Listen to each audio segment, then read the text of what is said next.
Warsaw, 1942. If you had walked through its streets that autumn, you would have thought you were walking through the skeleton of a city.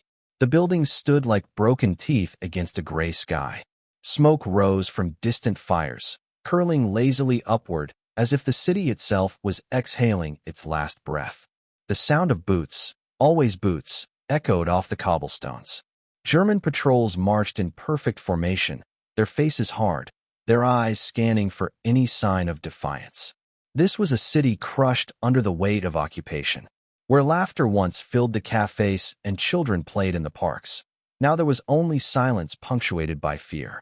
The Nazis had come with a clear mission: to erase Polish culture, to extinguish Polish identity, to turn Warsaw into nothing more than a labor camp for the Reich. They closed the schools first. It was one of their earliest decrees. All universities, all high schools, all places of learning shuttered, locked, forbidden. Education, they believed, was dangerous. And educated people could think, could resist, could remember who they were. And so, they took it away. Polish teachers were arrested. Books were burned in massive pyres in the city squares, the flames licking hungrily at poetry, at history, at mathematics.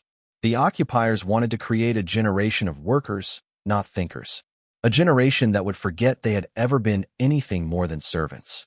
But here is what the Nazis did not understand about the Polish people. You cannot kill hope by simply declaring it illegal. In the rubble of that broken city, in the shadow of the occupation, something remarkable was happening. In basements, in attics, in rooms hidden behind false walls, teachers gathered their students in secret. They called it the Tagen Completi, the secret teaching. It was an underground education system, an entire parallel world of learning that existed in whispers and hidden textbooks. Thousands of teachers risked their lives. Thousands of students risked theirs too. If you were caught attending these illegal classes, the punishment was immediate: execution for the teacher, deportation to a concentration camp for the students. There was no trial, no second chance, just a bullet or a train to the camps. And yet, they came.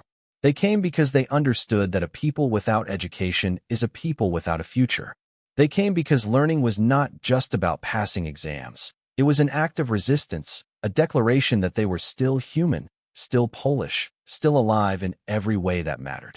One of these secret schools operated in a small apartment in the Mokotów district.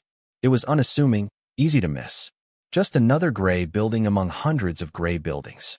But inside, in a cramped room barely large enough for a table and a few chairs, 7 children gathered. Room 12, they called it. Not because it was the 12th room in the building, but because 12 was the number written on a scrap of paper that served as their attendance list. 7 children, all different ages, all from different families, all bound together by a shared determination to learn. Their teacher was a woman named Mrs. Kowalska, not her real name, of course.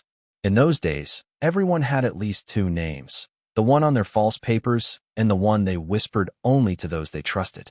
She had been a university professor before the war, a scholar of literature and history. Now she was a ghost, moving through the city with a worn leather satchel full of contraband, books, pencils, paper.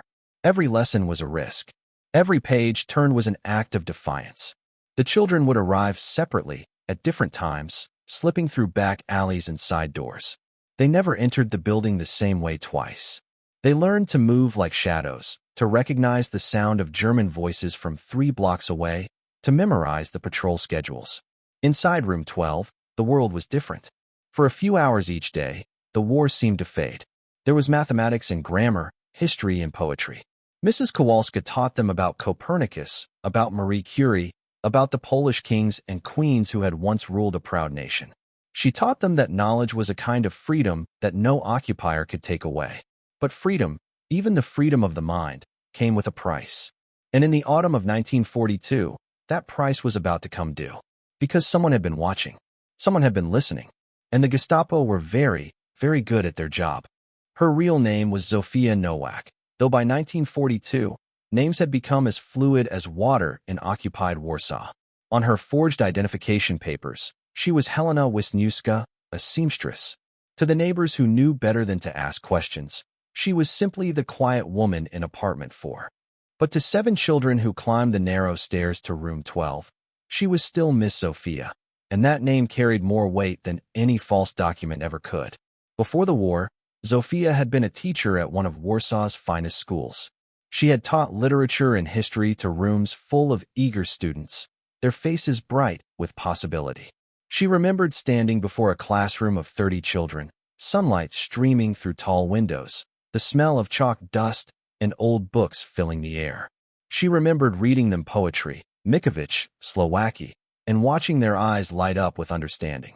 That world was gone now, erased as thoroughly as if it had never existed. When the Germans closed the schools, Zofia had a choice to make. She could disappear into the anonymous mass of the occupied, keeping her head down, surviving day by day. Many did exactly that, and no one could blame them.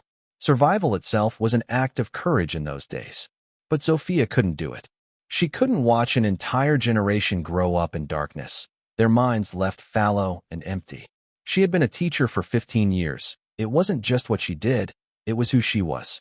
And so, when whispers of the Tajin Completi began to circulate through trusted networks, she didn't hesitate. She joined the underground education system. It wasn't organized in any traditional sense. There were no offices, no official rosters, no salaries. Just teachers finding students and students finding teachers, passing information through coded messages and trusted intermediaries. A note slipped into a coat pocket. A whispered conversation in a bread line. A knock on a door at twilight. Zofia found her 7 children that way. One by one, they came to her, or rather, their parents brought them. These mothers and fathers who understood that feeding a child's mind was just as important as feeding their body. Perhaps more important, because hunger of the mind could destroy a people even more completely than hunger of the stomach. There was Jakub, 12 years old, brilliant at mathematics, his fingers constantly working through equations even when there was no paper to write on. There was Anna, 10, who devoured every book Zofia could smuggle to her, reading by candlelight until her eyes ached. There was Pyotr, the youngest at 8, who struggled with reading but had a memory like a steel trap. He could recite entire passages of poetry after hearing them just once. And there were 4 others, each with their own gifts, their own hunger for knowledge, their own stubborn refusal to let the occupation steal their future. Room 12 became their sanctuary. It was a small space, barely 4 meters across, with walls that had once been white but were now stained with damp and age. A single window looked out onto a courtyard, its glass covered with a dark cloth to hide the candlelight within. There was a table, scarred and wobbly, and a collection of mismatched chairs salvaged from abandoned apartments. The children sat shoulder to shoulder, their notebooks, precious, irreplaceable, spread before them. Zofia taught them everything she could. Polish language and literature, of course, that was the heart of it, the preservation of their cultural soul. But also mathematics, because logic was a form of freedom. History, because a people without memory is a people without identity. Even a little science, though laboratory equipment was impossible to come by. She made do with thought experiments, with diagrams drawn in the margins of old newspapers. Every lesson was prepared by candlelight in the hours before dawn. Zofia would sit at her own tiny table, her hands cramped from cold, writing out lesson plans on whatever paper she could find. Sometimes it was the backs of German propaganda leaflets.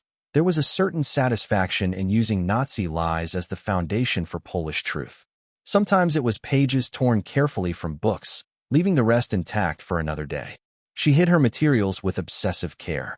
Textbooks were concealed inside hollowed-out furniture. Notebooks were kept in a false bottom of a kitchen drawer.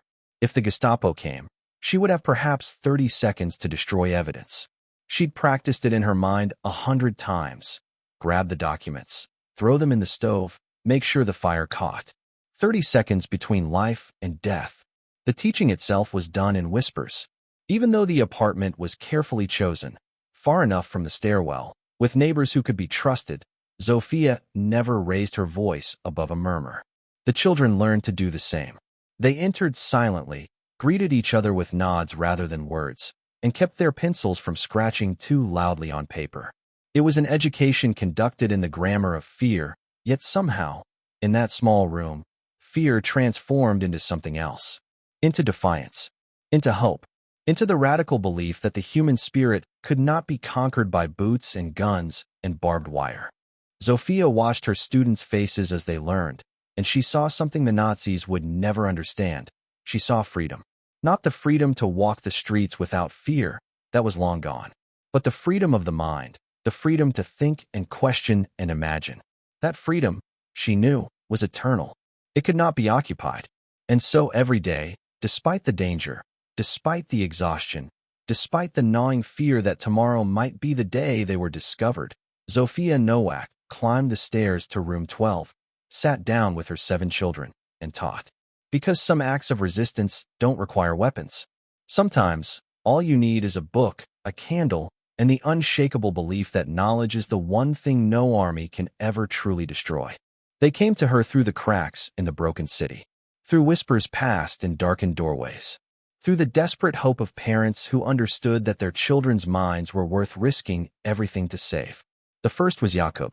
His mother found Zofia in a bread queue one frozen morning in early spring. The woman said nothing at first, just stood behind her in line, close enough that their shoulders nearly touched. Then, as the line shuffled forward, she leaned in and whispered a single word. "Teacher." Zofia's heart stopped. In that instant, 1,000 possibilities flashed through her mind. Was this a trap? An informant? The Gestapo used Polish collaborators, people desperate enough or broken enough to betray their neighbors for an extra ration card or a promise of safety.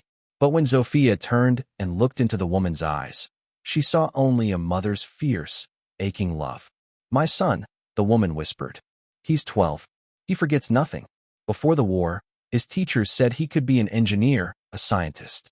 Now he sits in our apartment and counts cracks in the ceiling because there's nothing else for his mind to do. Please, if you can teach him anything, anything at all, I'll give you whatever I have." Zofia told her to come to a specific address 3 days later at twilight. Not her own address, never that. A neutral location, an abandoned shop where they could talk without being overheard.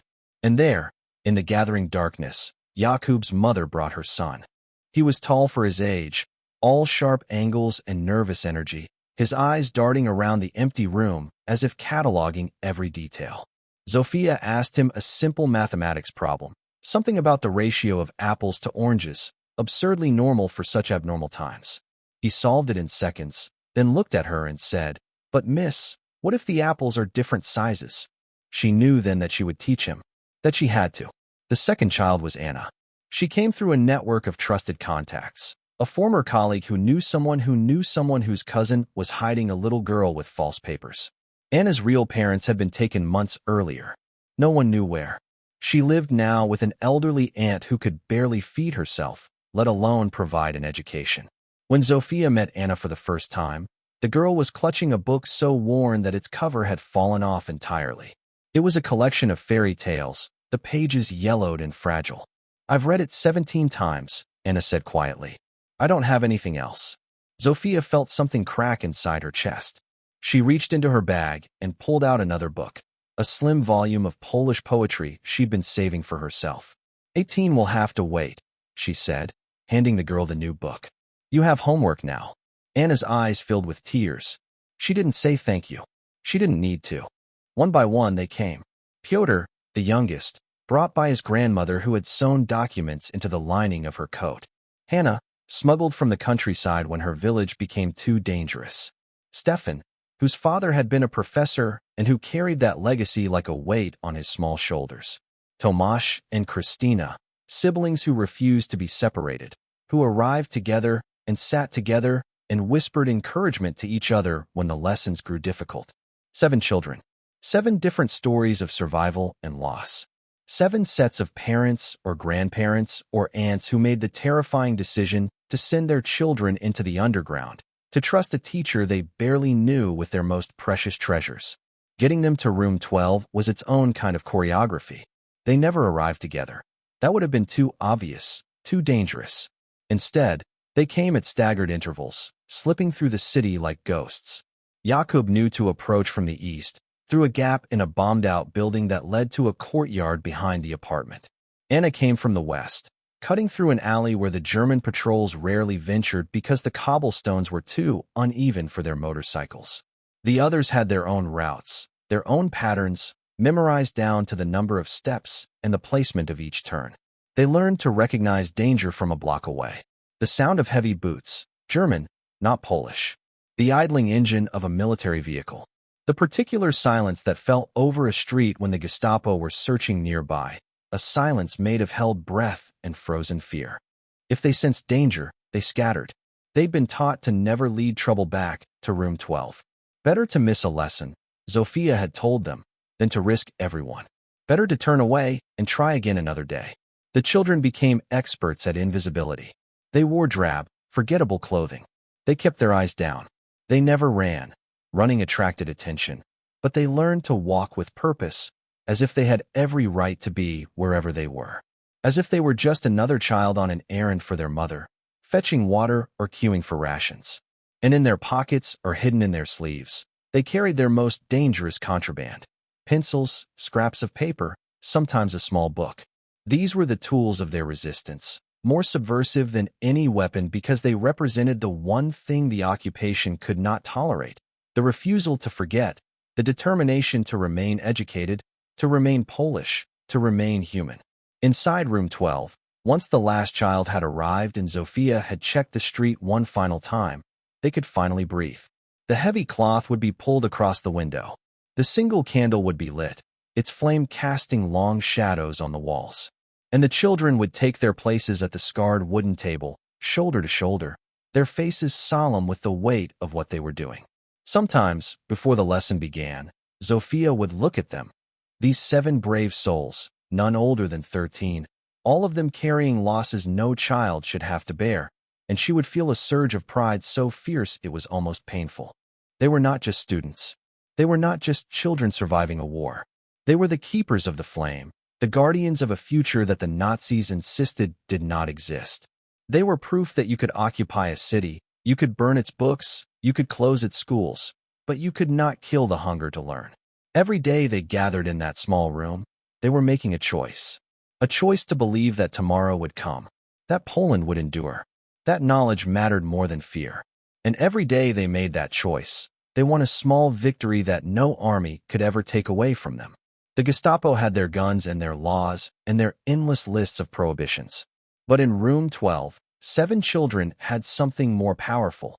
They had books, they had a teacher, and they had the unshakable conviction that learning was an act of rebellion no occupation could ever crush. Inside room 12, time moved differently.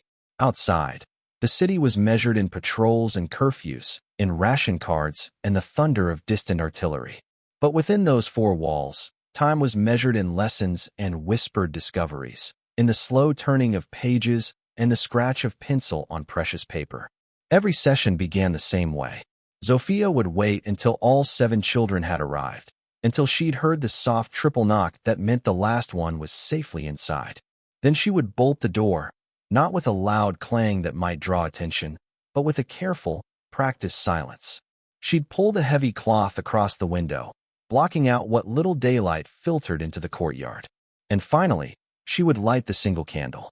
That moment, the flare of the match, the small golden flame catching and growing. That was when the transformation happened. When room 12 stopped being a hiding place and became a school again. When 7 frightened children stopped being survivors and became students.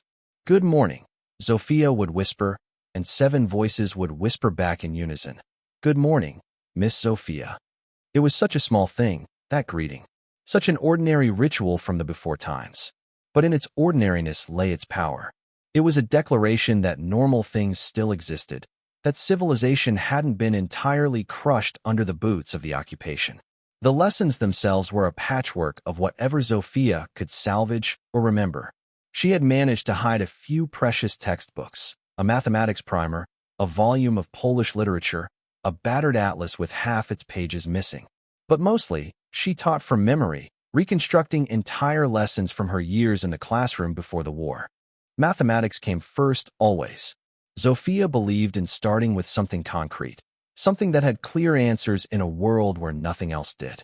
Jakub would practically vibrate with excitement during these lessons, his hand shooting up before Zofia had even finished writing the problem on their makeshift chalkboard, a piece of dark fabric stretched across a wooden frame, marked with precious chalk smuggled from God knew where.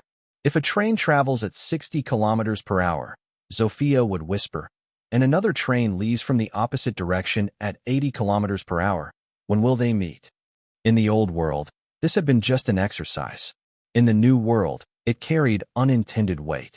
Trains meant deportations now. Trains meant the camps everyone whispered about, but no one fully understood. For a moment, the children would freeze, and Zofia would hate herself for the careless metaphor. But then Jakub would lean forward, his pencil already moving across paper, and he'd whisper excitedly, "It depends on the distance between the starting points, Miss Sophia. You need to give us that variable." And just like that, they'd be students again. Just students solving a problem. Nothing more. Literature was where they truly came alive, though. Zofia would recite poetry from memory. Mikovich's Pan Today Ausch, Slowaki's romantic verses, fragments of Norwood that she'd committed to heart decades ago. The children would listen with an intensity that nearly broke her heart, their young faces solemn in the candlelight, drinking in words that connected them to a Poland that still existed in language even if it seemed to be vanishing from the map. Sometimes, she'd have them memorize verses, not just as an exercise, but as an act of preservation. If they burn every book, she told them once, if they destroy every library and every school, we will carry Poland in our minds. We will be living libraries. Anna was the best at this. She could hear a stanza once and recite it back perfectly, her soft voice giving weight to every syllable. The others would watch her with something like awe, this small girl with haunted eyes who could summon beauty out of memory. History was the most dangerous subject, and therefore perhaps the most important. Zofia taught them about the Polish-Lithuanian Commonwealth, about King Jan III Sobieski who had saved Vienna, about the Constitution of 1791, one of the first in Europe. She'd remind them with quiet pride. She taught them about Poland's centuries of existence, its culture, and its contributions to the world. The Nazis wanted Polish children to grow up thinking they had no history worth remembering, no culture worth preserving. Every lesson in Room 12 was a direct refutation of that lie. They had one atlas, ancient, incomplete, but precious beyond measure. The children would gather around it during geography lessons, their fingers tracing borders that no longer existed, cities that had been renamed or destroyed. Zofia would point to Warsaw and tell them what it had been, a city of libraries and theaters, of universities and concert halls. A city of light. Remember this, she'd tell them. Remember what it was. Because someday, we'll build it again. In between the formal lessons, there were small moments of grace. Pyotr, the youngest, struggled with reading, the letters swimming before his eyes in a way that frustrated him to tears. So Hannah, only a year older but infinitely patient, would sit beside him during breaks and trace letters on his palm with her finger. "Feel the shape," she'd whisper. "The letter P is like a door that only opens one way." Stefan and Tomasz would occasionally argue about mathematics problems, their whispered debates growing almost heated before Zofia would have to shush them with a gentle hand on each boy's shoulder. But she loved those arguments. They meant the children were engaged, thinking critically, not just memorizing by rote. Christina, the oldest girl at 13, kept a secret notebook where she wrote poetry of her own. Once, she showed a piece to Zofia, verses about a bird in a cage who sang anyway, whose song could not be silenced no matter how small the cage became. Zofia had to turn away for a moment, overwhelmed by the girl's raw talent and the tragedy that she might never have the chance to truly develop it. During their short breaks, they could risk an hour and a half at most before the children needed to scatter again. They would sometimes play quiet games, silent charades, where they'd act out historical figures or literary characters. Mental arithmetic competitions that Jakub almost always won. Word games where they'd take turns creating sentences using increasingly obscure vocabulary, stretching the limits of their language skills. These weren't just games. They were normalcy. They were childhood, stolen back one whispered laugh at a time. Zofia watched them during these moments, really watched them. She saw how Anna's shoulders would relax when she was deep in a story, how Jakub's nervous energy would transform into focused intensity during a mathematics challenge, how Pyotr's face would light up when he successfully read an entire sentence without help, how the others would exchange small smiles, tiny conspiracies of joy that the occupation hadn't yet crushed. In those moments, Room 12 was more than a hiding place. It was a sanctuary, a small pocket of resistance where the simple act of learning became revolutionary, where children could be children for just a little while, even if they had to do it in whispers by candlelight. The world outside could be burning. The Gestapo could be hunting. The future could be uncertain and terrifying. But for an hour and a half each day, 7 children sat at a scarred wooden table and learned about mathematics and poetry, about history and geography, about the world as it had been and as it might be again. And in learning, they became more than victims. They became keepers of the flame. They became hope itself, small and flickering perhaps, but impossible to extinguish. When the lesson ended and it was time to leave, they would gather their few belongings, their scraps of paper, their precious pencils, and prepare to become invisible again. But before they left, before they slipped back into the occupied city, Zofia would touch each child's head gently, a blessing without words. And every single one of them would straighten their shoulders just a little, would lift their chins just slightly. Because for that brief time in room 12, they had remembered what it felt like to be more than just survivors. They had remembered what it felt like to be students, to be Polish, to be free. It happened on a Tuesday in late October. The children were deep in a geography lesson, their heads bent over the tattered atlas, when they heard it. The sound that every person in occupied Warsaw had learned to recognize with a primal, immediate dread. Boots. Heavy. Military. German. Not distant, not on another street. Close. In the building. Zofia's hand shot up, finger pressed to her lips. The universal signal they'd practiced 100 times but prayed they'd never need. 7 children froze instantly, absolutely. Anna's pencil stopped mid-stroke. Jakub's mouth closed on a half-formed question. Even little Pyotr, who sometimes fidgeted without meaning to, became perfectly, unnaturally still. The footsteps were on the stairs now. Climbing. The building had 4 floors, and room 12 was on the 3rd. Each footfall was distinct, deliberate, the sound of authority that didn't need to hurry because it knew no one would dare to run. Zofia's mind raced through the protocol they'd rehearsed. The textbooks were already hidden in the false bottom drawer. The chalk and the makeshift board could be broken down in seconds, transformed back into ordinary fabric and scattered pieces. The children's notebooks were small enough to tuck into their clothing if they had time. But there were 7 children around a table in a room that was supposed to be empty. There was no hiding that. No explaining that. The boots reached the 3rd floor landing. Stopped. The silence that followed was worse than the footsteps had been. In that silence, Zofia could hear everything.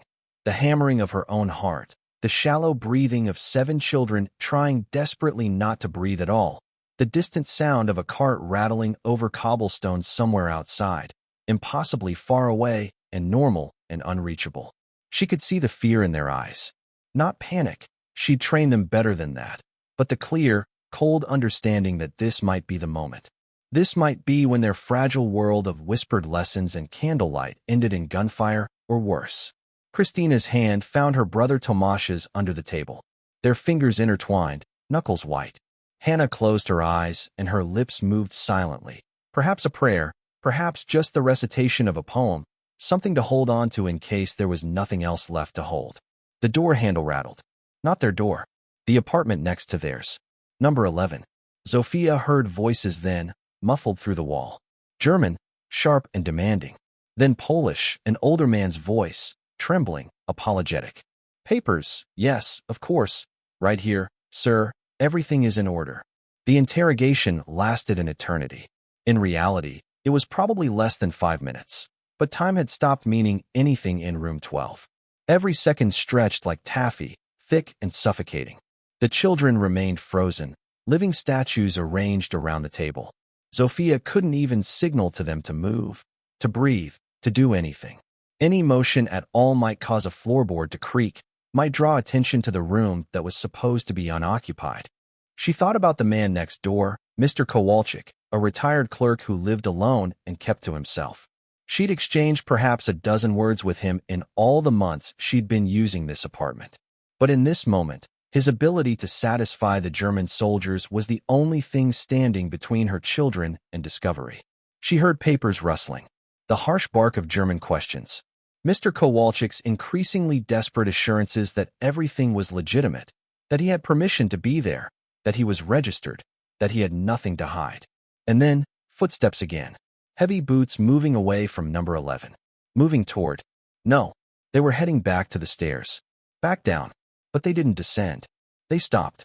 One of the soldiers said something, and another laughed, a sound like breaking glass, casual cruelty without even needing a target. They were discussing something. Perhaps deciding whether to search more apartments. Perhaps drawing lots to see who had to climb to the 4th floor. Zofia's eyes moved to the candle. Its flame was steady, but the wax was burning down. How long had they been frozen like this? 10 minutes? 15? The candle would last another half-hour at most, and then it would gutter out. And in the darkness, she'd have no way to see the children's faces, no way to guide them if they needed to evacuate quickly. Anna's breath was coming too fast now. Zofia could see the girl's chest rising and falling rapidly, the beginning of panic, of hyperventilation. Carefully, so slowly it was barely movement at all, Zofia caught Anna's eye and took a deep, deliberate breath herself. Hold. Release. Another breath. Hold. Release. Showing the girl how to control it, how to master the fear before it mastered her. Anna's breathing slowed. Just slightly, but it was enough. Outside the door, the soldiers were still talking. One of them said something about Polnisch Schwein, Polish pigs, and they both laughed again. The casual dehumanization was almost worse than the threat of violence. It reminded Zofia that to these men, she and her students weren't people. They were problems to be solved, vermin to be exterminated, obstacles in the way of the glorious Reich. More footsteps. But these were different, lighter, hurried. A woman's voice, speaking German with a Polish accent, breathless with the strain of forced deference. Officers, excuse me, officers, I saw someone suspicious in the courtyard. I thought you should know. It was Mrs. Wojcik from the 2nd floor. A collaborator? Or someone trying to draw the Germans away from this floor? Protecting neighbors she'd never spoken to through a desperate act of misdirection? The soldier's tone changed, became alert, interested. Questions fired at Mrs. Wojcik. Which courtyard? What did the suspicious person look like? How long ago? And then, blessed, miraculous, the boots began to descend. Rapidly now, taking the stairs 2 at a time, the soldiers energized by the promise of a real chase rather than the tedious business of checking papers in dingy apartments. Still, Zofia didn't move, didn't signal the children to relax. Not yet. Not until she heard the building's main door slam shut. Not until she heard the sound of boots fading down the street. Not until a full minute of silence had passed. Then too. Only then did she lower her hand. Only then did she whisper, so quietly it was barely audible. Breathe. 7 children gasped as if they'd been underwater. Pyotr started to cry, silent tears streaming down his face. Hannah wrapped her arms around him, rocking him gently. Jakub's hands were shaking so badly he had to press them flat on the table to make them stop. Stefan stared at nothing, his eyes wide and glassy with shock. Zofia wanted to comfort them, wanted to gather them all into her arms and tell them it was over, they were safe. But she couldn't promise that. Because it wasn't over, and they weren't safe. They would never be safe as long as the occupation continued. This was their reality. Every lesson conducted on the knife's edge of discovery. Every moment of learning shadowed by the possibility of death. Pack up, she whispered finally. Quietly. Carefully. We're finished for today. The children moved mechanically, their hands still trembling as they tucked away their notebooks and pencils. No one spoke. There was nothing to say. They'd been lucky. This time, they'd been lucky.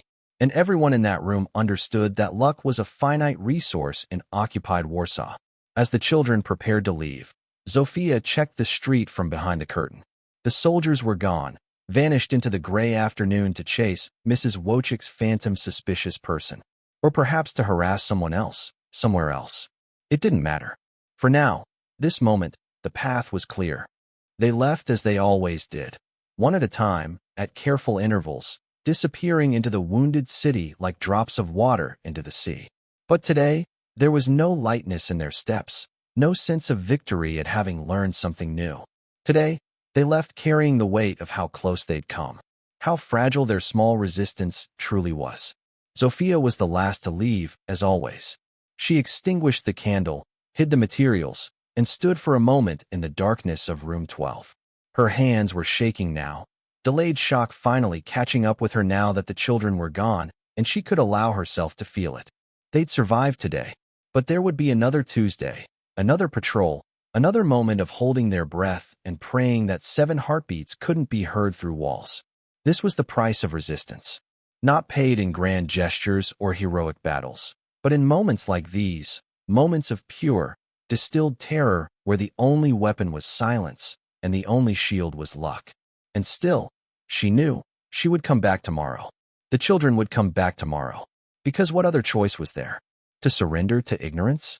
To let the occupation win not just the streets but the minds of an entire generation? No, they would come back. They would light the candle again. They would whisper their lessons. They would hold their breath when the boots came close. And they would teach. And they would learn. Because in the end, that was the only victory that truly mattered. It happened 3 weeks later, on a night when the November wind howled through Warsaw's broken streets like a wounded animal. They had been careless. Not intentionally. Zofia would replay it in her mind 1,000 times afterward, searching for the exact moment when they'd made a mistake. Perhaps it was staying 10 minutes longer than usual because Pyotr had finally managed to read an entire page without help, and the joy on his face had been too precious to cut short. Perhaps it was the way Anna had actually laughed, at one of Jakub's terrible mathematical puns, and the sound had been louder than it should have been. Or perhaps there had been no mistake at all. Perhaps someone had simply been watching, waiting, counting the children who came and went from a building that was supposed to house only registered residents with proper papers. The knock on the door was not gentle. 3 heavy blows that shook the frame, followed by a voice in German. Off mission. Gestapo. Open immediately. Time fractured. In that instant, Zofia lived a dozen different futures simultaneously. She saw the children dragged into the street, saw herself against a wall, blindfolded, saw 7 families learning that their children would never come home, saw the end of room 12, the end of everything. The children looked at her with eyes that held no hope, only a terrible, ancient acceptance. They were so young, but the occupation had aged them in ways that had nothing to do with years. They knew what happened to people caught breaking Nazi laws. They'd all seen the bodies left hanging in the public squares as warnings. Hide. Zofia mouthed silently, but there was nowhere to hide. The room was too small, too bare. The false bottom drawer could conceal books, but not children. The space under the table was laughably insufficient. 7 children could not simply disappear. Another hammering on the door.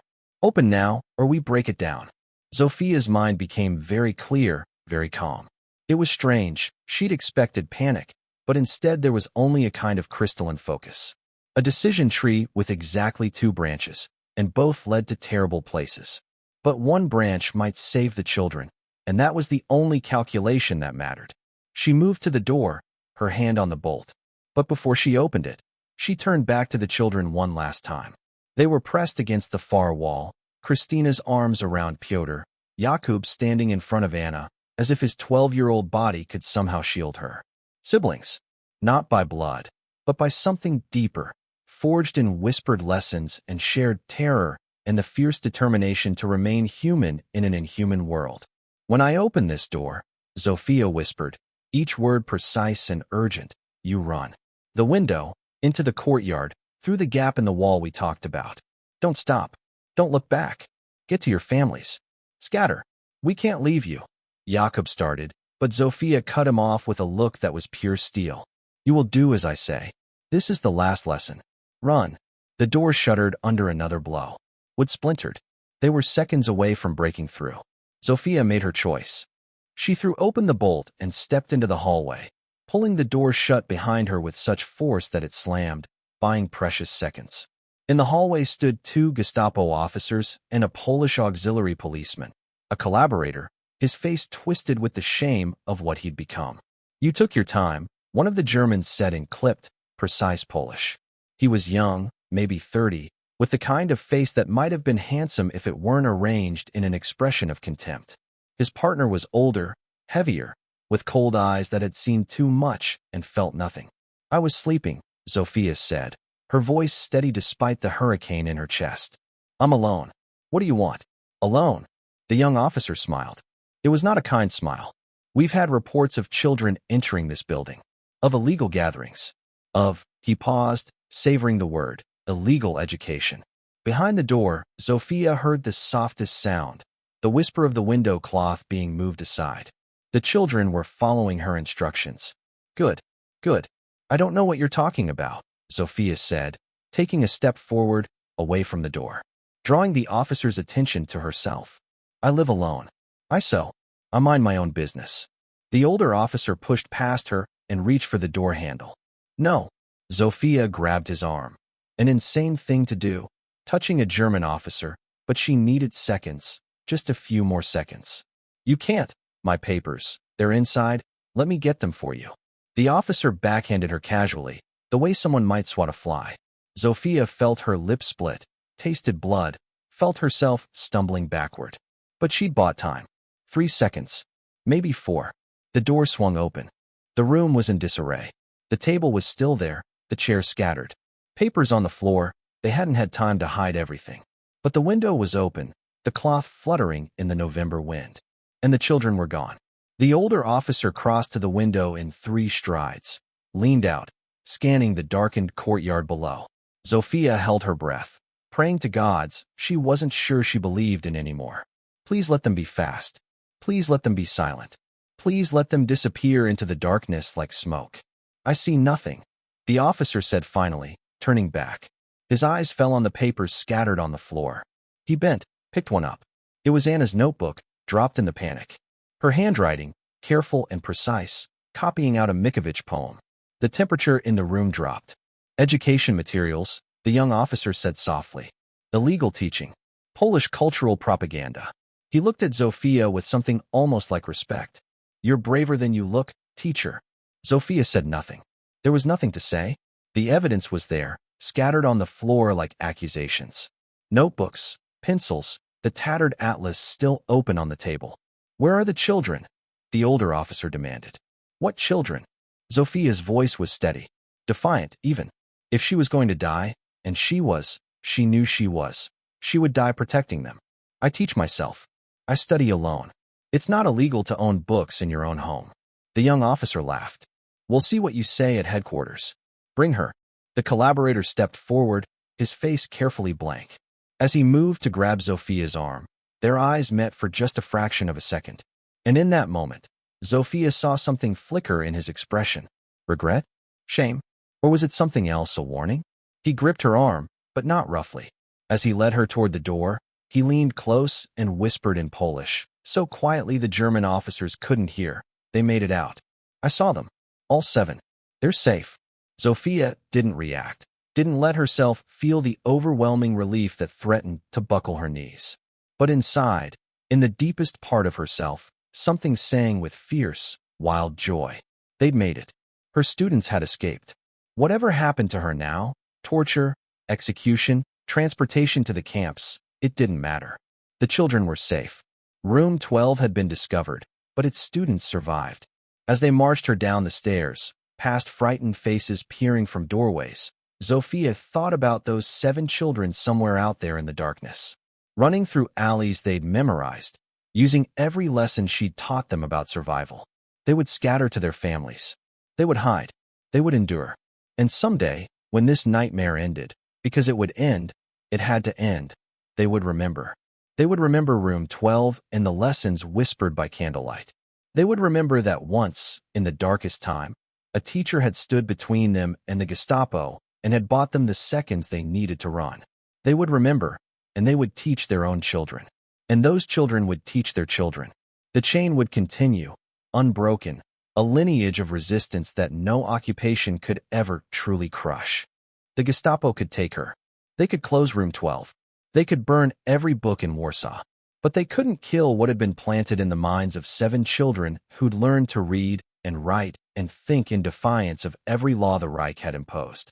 In the end, that was the only victory that mattered. As they pushed her into the back of a military truck, Sophia allowed herself one last thought of her students.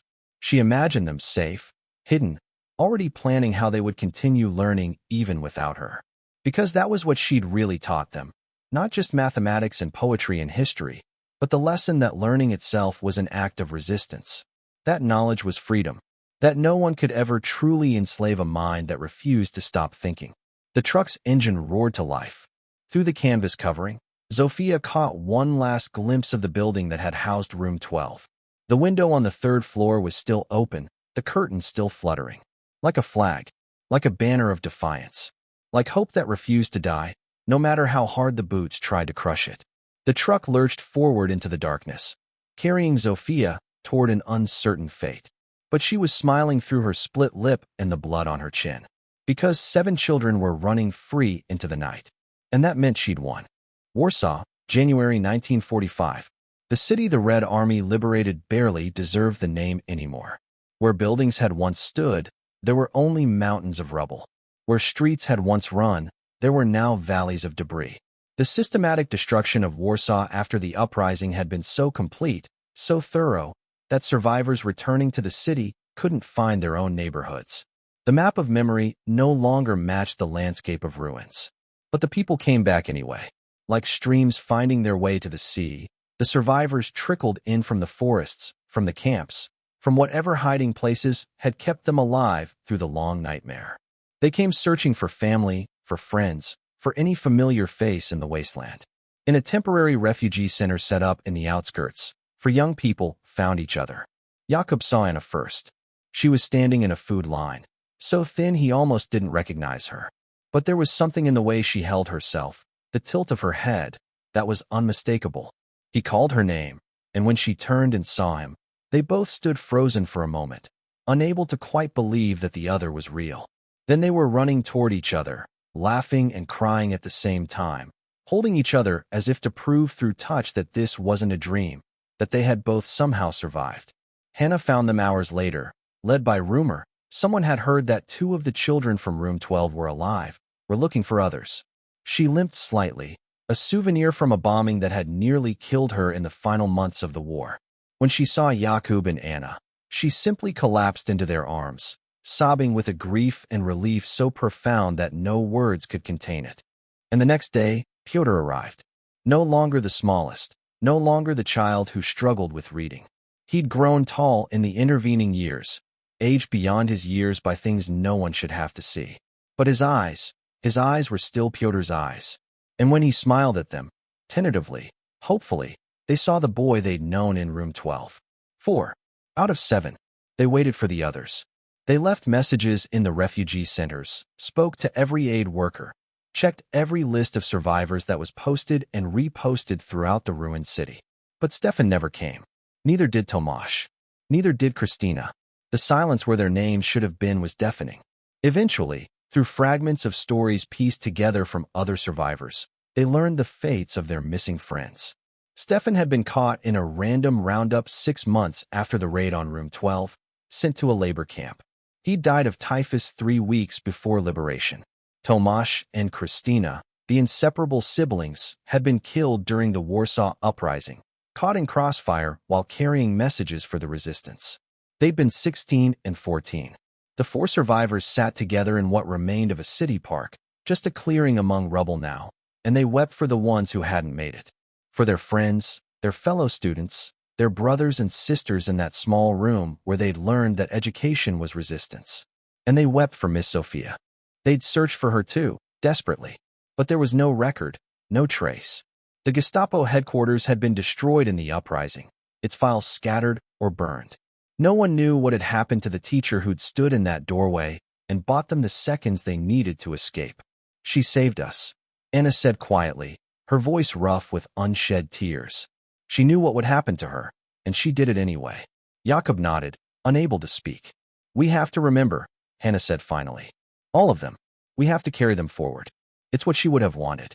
Over the years that followed, as Poland rebuilt itself from the ashes, the 4 survivors of room 12 stayed connected. They helped each other through the trauma, through the nightmares, through the survivors' guilt that came with being the ones who'd lived when so many hadn't. Jakob became an engineer, just as his mother had dreamed. He named his first daughter Zofia. When people asked why, he would tell them about a teacher who'd taught him that learning was an act of rebellion. That knowledge was the one thing no occupier could ever truly steal. Anna became a librarian, surrounding herself with the books that had once been forbidden.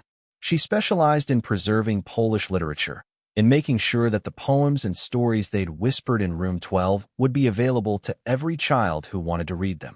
On the anniversary of the liberation each year, she would recite from memory the Mickiewicz verses Miss Zofia had taught them. Hannah became a teacher herself. In her classroom in rebuilt Warsaw, she would sometimes tell her students about the secret schools of the occupation, about the teachers and children who'd risked everything for education. She never mentioned that she'd been one of those children. That part was too painful, too personal. But she taught with the same fierce determination Miss Zofia had shown, the same belief that education was sacred, that learning was freedom. Pyotr, who'd struggled so much with reading in room 12, became a historian. He devoted his career to documenting the stories of the occupation, making sure that the small acts of resistance, the hidden schools, the underground newspapers, the ordinary people who'd done extraordinary things, would not be forgotten. He interviewed hundreds of survivors, recording their testimonies, preserving their memories. And every time he interviewed someone who'd been part of the secret teaching movement, he thought of Miss Zofia. Decades passed. The 4 survivors grew old. They had children and grandchildren, built lives in a Poland that was free again, scarred but enduring. But they never forgot room 12. In 1985, 40 years after liberation, the 4 of them returned to the building where room 12 had been. It had been rebuilt, modernized, unrecognizable. But they stood in front of it anyway, for elderly people staring at a doorway that meant nothing to the people passing by, but meant everything to them. Do you think she knew? Anna asked quietly. Miss Zofia, do you think she knew we'd make it? That it would matter? She knew, Jakub said with certainty. She knew because she taught us that it would. That we would carry forward what we'd learned. That we would matter. Hannah placed a small bouquet of flowers by the door. No plaque, no memorial, just flowers for a teacher whose name appeared on no official records, who'd vanished into the machinery of the occupation and left behind only memories. Thank you, Pyotr whispered to the building, to the ghost of a room that had once been their whole world. Thank you for teaching us. Thank you for saving us. Thank you for showing us that some things are worth dying for. They stood there for a long time, for survivors remembering 7 children and 1 teacher in a room lit by a single candle. Remembering lessons whispered in defiance of every law. Remembering the moment when their teacher had stood between them and death and had chosen, without hesitation, to sacrifice herself so they could run. The world moved on around them. Cars passing, people hurrying to work, the ordinary rhythms of a city that had risen from its own ashes. But for those 4, in that moment, time bent backward. They were 12 and 10 and 8 again, sitting shoulder to shoulder at a scarred wooden table, learning that education was an act of resistance, that knowledge was power, that hope could survive anything if you held on to it tightly enough. When they finally turned to leave, Anna looked back one last time. We carried it forward, she said softly. Everything you taught us, Miss Zofia. We carried it forward. And perhaps, in some way that transcended time and death and the vast darkness of history, Zofia Nowak heard her. Perhaps she knew that her 7 children, even the 3 who hadn't survived to see liberation, had mattered. That room 12 had mattered. That every whispered lesson, every moment of terror, every act of defiance had planted seeds that grew into trees, that those trees had scattered seeds of their own, that the forest they'd begun would continue growing long after they were all gone. For survivors walked away from that building, carrying with them the memory of a teacher who'd stood in a doorway and said, without words but with every fiber of her being, you are worth saving. Your education is worth dying for. Run. And they had run. And they had survived. And they had remembered. In the end, that was the greatest lesson Miss Zofia had ever taught them. That memory itself is a form of resistance. That bearing witness is an act of love. That as long as someone remembers, nothing is truly lost. The 7 children of room 12 had learned to read and write and think in defiance of an empire. 3 of them died, too young, their potential stolen by war. 4 of them lived long enough to have children and grandchildren, to rebuild, to teach others what they'd learned in that small room lit by a single candle. And through them, through their children and their students and everyone they touched, Miss Zofia's final lesson echoed forward through time. That knowledge is freedom, that learning is resistance, and that hope, fragile, precious, indestructible hope, can survive anything if brave people are willing to protect it, even at the cost of everything, especially at the cost of everything. Today, if you walk through the streets of Warsaw, you'll see a city reborn. Glass towers reach toward the sky. Cafes overflow with students bent over laptops and textbooks. Children run through parks, their laughter echoing off buildings that stand where rubble once lay. The city has been rebuilt, brick by brick, dream by dream, memory by memory. But if you know where to look, if you know what to look for, you can still see the ghosts. There's a small plaque on a building in the Mokoto district. Most people walk past it without noticing. It's just one of hundreds scattered throughout the city, marking places where something significant happened during the occupation. This particular plaque commemorates the Tajin Completi, the secret teaching. It lists no names. It tells no specific stories. Just a simple inscription. Here, education was an act of resistance. The building behind that plaque has been renovated many times since 1942. The apartments have different tenants now. The hallways have been repainted, the stairs replaced, the windows upgraded. There is no room 12 anymore, just modern flats with modern families living modern lives.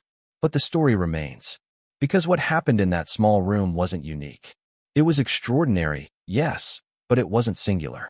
All across occupied Poland, in thousands of hidden rooms and secret attics and concealed basements, teachers and students were doing the same thing. Risking everything. Choosing learning over safety. Choosing knowledge over survival. By the war's end, it's estimated that over 1 million Polish students had participated in the secret teaching system. 1 million young minds that the occupation tried to leave barren, that brave teachers refused to abandon. Thousands of those teachers were caught. Thousands were executed. Their names appear in archives and memorial books, but many more left no record at all. They simply vanished into the machinery of oppression, their sacrifice known only to the students they'd saved. Miss Sophia was one of thousands. Her 7 children were 7 among hundreds of thousands. And yet, their story matters. Not because it was unique, but precisely because it wasn't. Because it represents something profound about the human capacity for resistance, for hope, for choosing what's right even when the cost is unthinkable. In 2019, researchers at the University of Warsaw launched a project to document as many stories of the Tajin Completi as they could find. They interviewed the last surviving students and teachers, now in their 80s and 90s. They collected photographs, diaries, lesson plans written on scraps of paper that had somehow survived the decades. They mapped the locations of secret schools throughout the city. What they discovered was astonishing. The secret education system had been vast, sophisticated, organized with the precision of a military operation. There were underground universities offering advanced degrees, secret high schools with full curricula, elementary schools hidden in the most unlikely places, behind bakeries, beneath churches, in the attics of bombed-out buildings. The Nazis had believed they could control a people by controlling what they knew. They believed that education was simply information transfer, that if you stopped the flow of information, you stopped the growth of minds. They were wrong. Because education is not just about facts and figures. It's about teaching people how to think, how to question, how to imagine a world different from the one they're living in. And once you've taught someone to think, to truly think, you can never unteach them. That knowledge becomes part of who they are. It spreads, like ripples in water, touching everything they do, everyone they meet, every choice they make. The children who studied in rooms like Room 12 grew up to rebuild Poland. They became the teachers and doctors and engineers and artists of the post-war generation. They raised children and told them stories about what their grandparents had endured. They instilled in those children a deep, almost sacred reverence for education, not as a means to an end, but as an end in itself, as a fundamental human right that must be protected at all costs. That legacy echoes forward even now.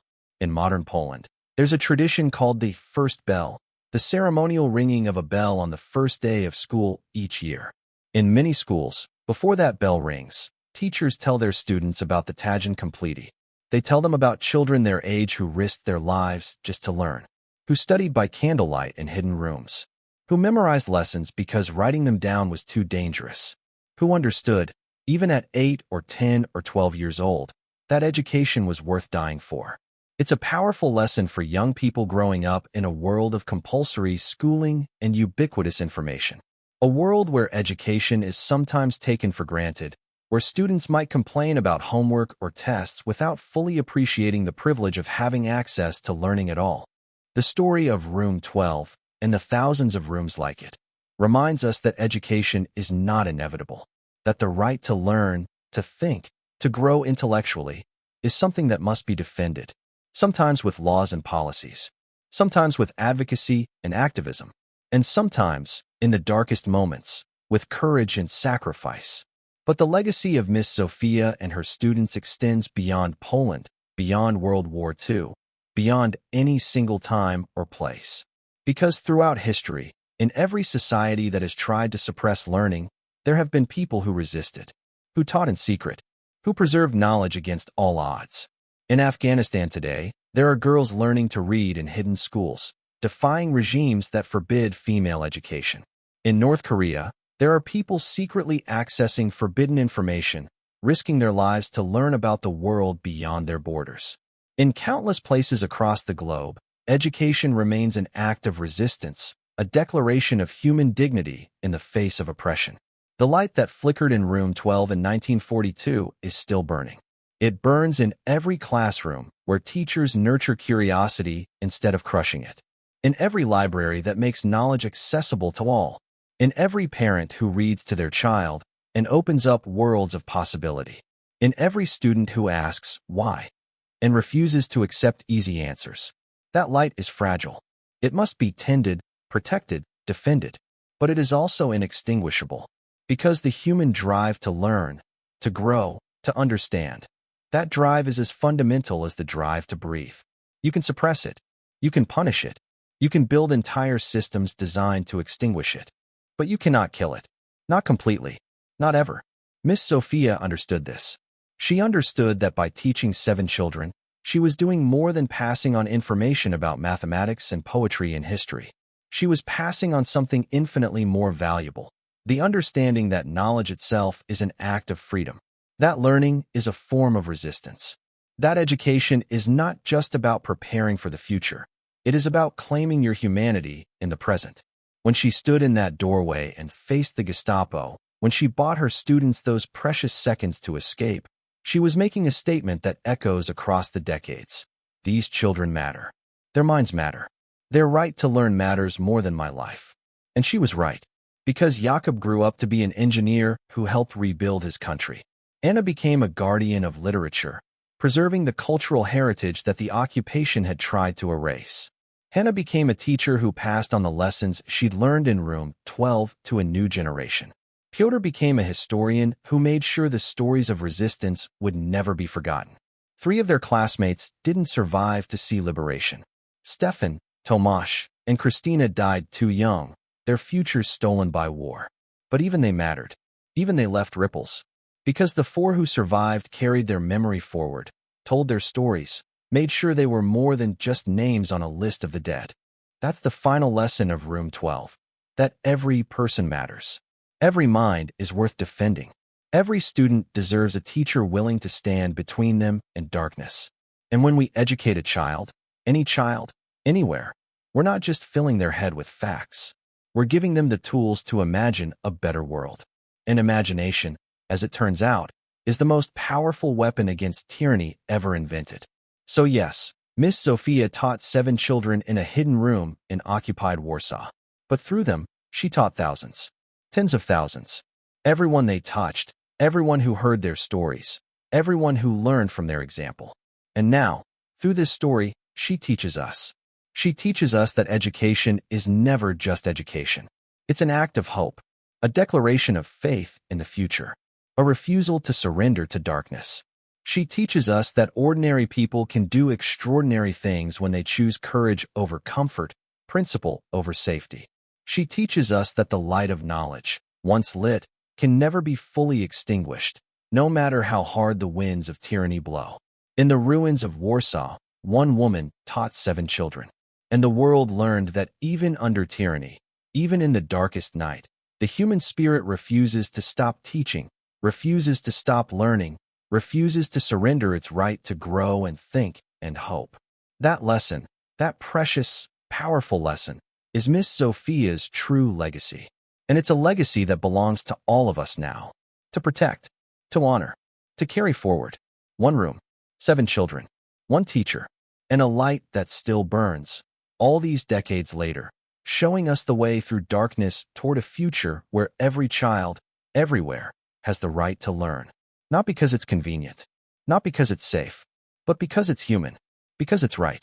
Because education, real education, the kind that teaches you to think and question and imagine, is the foundation of freedom itself. Remember Room 12. Remember its children. Remember its teacher. And then carry that memory forward into whatever darkness you face, as a reminder that knowledge is power, learning is resistance, and hope, fragile, precious, indestructible hope, can survive anything as long as brave people are willing to protect it, even at the cost of everything, especially at the cost of everything.